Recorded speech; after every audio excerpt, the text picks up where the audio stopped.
Sir ও sir আমার 10-20 টাকা দিবেন, কটা ভাত খাইতাম।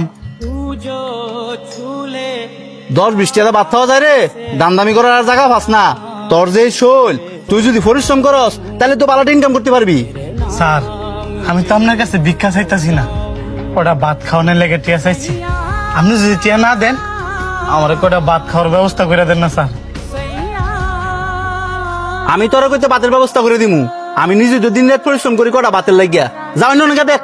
স্যার এই অসল ফাওটা লইয়া শরীরটা আর মানতাছে না, এন্দা আবার প্রচন্ড খিদেও লাগছে। আমি কিন্তু স্যার ভিক্ষা করে খাই না, আমি একজন দিন মজুর। আজকে কোনো কাজ পাই নাই, এ কারণে বাধ্য হইছি পেটের ক্ষুধায় আমার কাছে হাসপাতাল লেগে। হ্যাঁ, কাম না করলে ফেটে খাওয়ান জুটতো না। পৃথিবী বড়ই কঠিন। যা যা গিয়া কাম বিছে গিয়া।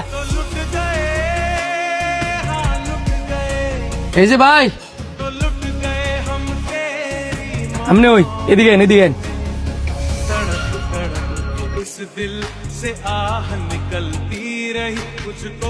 কি ভাই আমার আপনি ডাকলেন কি লেগা? ভাতগুলা ধরেন, এই যেন পানি আছে, বসে বসে খান।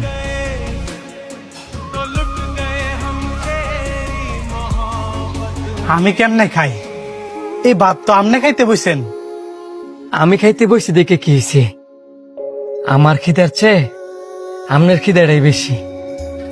ধরেন তাড়াতাড়ি বয়ে খেয়াল। ভাই আপনাকে যে আমি কি কমু আমি নিজেও বুঝতেছি না। আপনার বোঝা লাগতো না, ভাতগুলা খাইয়া আমার লেগে দোয়া করেন, তাই লইব।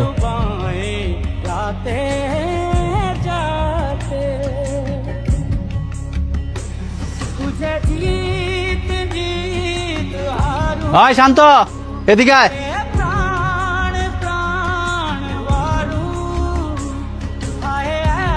আপনি বসে খান, আমি দেখতাছি। জি ছোট সাহেব বলেন। দিন দিন দেখা যায় দরা তুতলায় পড়তাছে। এই যে তুই তোর বাগের খাবার তার জন্য জ্বালাইছস, তোর লাগে কি বাড়ির ভিতরে এক্সট্রা খাবার আনতে তুইছে?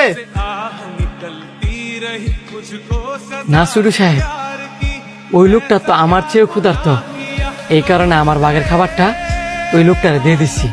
আবার মুহ কথা কস, ভাতগুলো আয় করতে। তুই কি ঘরের ভিতরে চাল কিনা তুই যাস? ছোট সাহেব, এত অহংকার ভালো না।